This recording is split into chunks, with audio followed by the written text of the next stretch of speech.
السلام عليكم ورحمة الله وبركاته. تحياتي لكم ولكم للمشاهدين والمستمعين الكرام من السلفيين والسلفيات كزارو رأساتችን ላይ ማስጎበኛችሁ አህባሾች አዲስ ሰለምቴዎችን ወዴት እየጠሯቸው ነው የሚል ይሆናል ማለት ነው። እስኪ ቅድሚያ አንድ ናሙና ይህን አፍለጅ ማለት ነው ምን እንደሚል እንስማውና አንዳንድ ነጥቦችን እናያለን ማለት ነው። ስለማንነታችን ለጠየቀው የቀድሞ የመጅሊስ መሪ የሙፍቲ ሀጂ ዑመር ኢድሪስ ተከታዮች ነን። እነሱን ካባረሩ በኋላ የገቡ የሆኑት ወሃቢዎች ይባላሉ። እኛ የነሱ ተከታዮች ነን፣ የሙፍቲ ማለት ነው።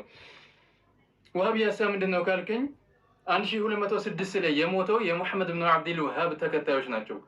እዚህ ጋር እንግዲህ አላሁ ስብሐነ ወተዓላ ቁርአን ላይ ወሸሂደ ሻሂዱ ሚን አህሊህ እንዳለው ዩሱፍ አለይሂ ሰላምን ማለት ነው የሱ ታሪክን ያው እንደምታውቁት ማለት ነው። እዚህም ጋር ታዲያ እንግዲህ አህባሾች በዚህ አፍለጅ አማካኝነት የማን ተከታይ እንደሆኑ በራሱ አንደበት እየመሰከረ ነው። ዋህቢዎች የማን ተከታይ ናቸው አለ? የሙሐመድ ብን አብዱል ወሃብ ተከታይ ናቸው አለ። እና እኛ ደግሞ የማን ተከታይ ነን ካላችሁና አለ የሙፍቲ ተከታይ ነን አለ ሀጂ ድሬስ፣ አሁን በቅርብ የሞተው አለ።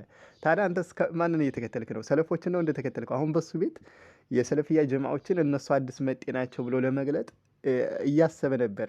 ላኪን አላሁ ሱብሓነሁ ወተዓላ በራሱ በተናገረው ምላሱ እንድናገር አደረገው። እሱም እነሱ እነዚህ አህባሾች አዲስ መጤ መሆናቸው ማለት ነው። ምክንያቱም የማን ተከታይ ነን ያለው የሙፍቲ ተከታይ ነን እያለ ነው ማለት ነው።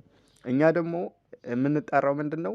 ሙፍቲ ማድረሹ ተውና ሰለፎች ቁርአንና ሐዲስን እንከተል፣ ሰለፎች የሚሉትን እንከተል ነው የኛ አቋማችን ማለት ነው።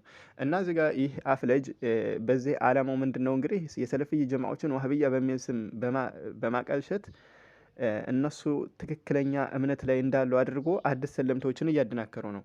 መርሐባ። አሁን እዚህ ጋር የምታዩት ኢንፎርሜሽን ላይ ያው እኔ እንደው በደረሰኝ መልኩ እንትን አዲስ ሰለምቴ ይመስለኛል ማለት ነው። ተድላ በመባል የሚታወቅ አዲስ ሰለምቴ ወንድም ነው። እሱን እንግዲህ ለማደናከር ለሱ ጥሪ ያደረገለት ይገኛል ይህ አፍለጅ ማለት ነው።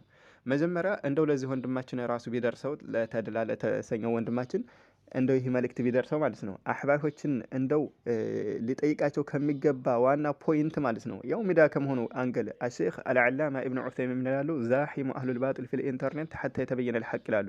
ሐቅ እስኪገለጽ ድረስ የባጢል ሰዎችን የኢንተርኔት ሚዲያ ላይ ቢሆን ራሱ አጨናንቁ ይላል። ለዛ ነው እኔ እንደዚህ አይነት ነጥቦች ላይ ተርኪዝ ያደረግኩ ማለት ነው። እና ወንድማችን ይህን አፍለጅ የምጠይቀው ጥያቄ ምን አለ መሰለህ፣ እነሱ ለምሳሌ ክርስቲያኖችን የሚጣሩት አህባሾች ማለት ነው ክርስቲያኖችን ኑትወለ ሲሉ እንግዲህ የሚፈልጉ ምንድን ነው? ገብርኤልን ተውና አልከሶን አምልክ ነው።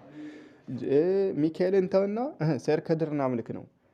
ማርያምን ተውና እና ኑራ ሁሴንን አምልክ ነው። ይህ እኮ ነው የስም ልዩነት ነው እያደረጉላቸው ያሉት። እነሱ የሚገዙት በብቸኝነት ሊመለክ የሚገባውን አላሁ ሱብሓነሁ ወተዓላ ብቻን ሳይሆን ሙታኖች የተቀበሩ ሙታኖችን ነው የሚገዙት። ቅዳሜ ቀን ሰይድ ከድር የሚሉት እንግዲህ ሰይድ ከድር በነቢዩላህ ሙሳ ዓለይሂ ሰላም የነበረውን ለእሱ ስም ሰጥተው እያመለኩ ነው።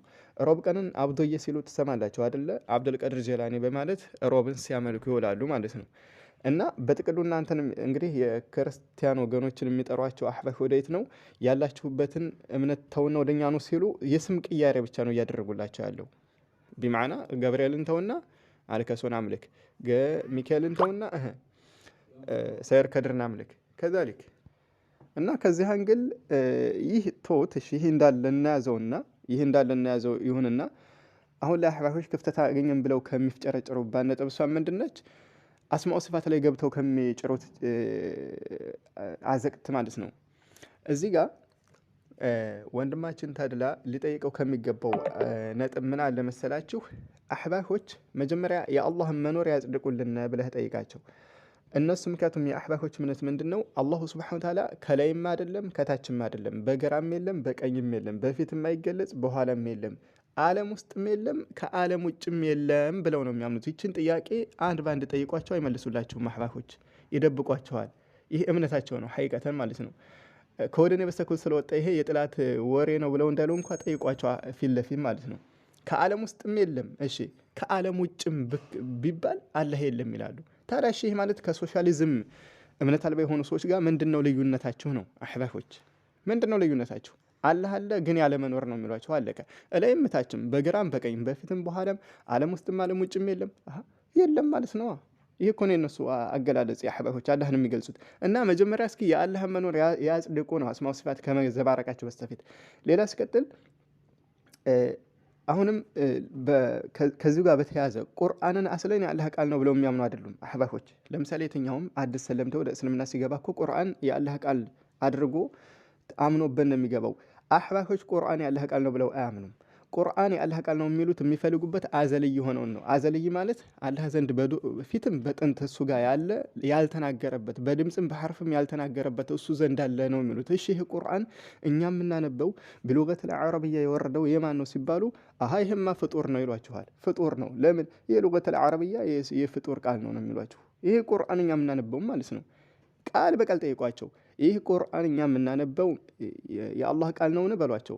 አይ ይህማ ጅብሪል ያመጣው አላህ ድምፅን ፈጥሮ በቁርአን የመሰለ ድምፅን ፈጥሮ እዛ ጅብሪል ተቀብሎ አመጣው እንጂ አላህ እንዴት በድምፅ ተናገረ እንላለን። አላህ በድምፅ ተናገረ ከተባለ ፍጡርም ስለሚናገር ከፍጡር ጋር ተመሳሰለ ማድረሹ ሎጂክ ይጠቀማሉ እዚህ ጋር አያችኋቸው። ከዚህ አንግል ቁርአንን ራሱ የዓለም ሙስሊም የአላህ ቃል ብሎ የሚቀበለውን እነሱ አይቀበሉትም። ቃል በቃል ይችን ጠይቁልኝ እና ይህን እንደው መልእክት ለወንድማችን ተድላ ብታደርሱና እንደው በዚች እንኳ ተገዝቡ በአህባሾች ሹብሃ እንዳይመታ ከሚል አንግል ነው። አሰላሙ አለይኩም ወራህመቱላሂ ወበረካቱሁ።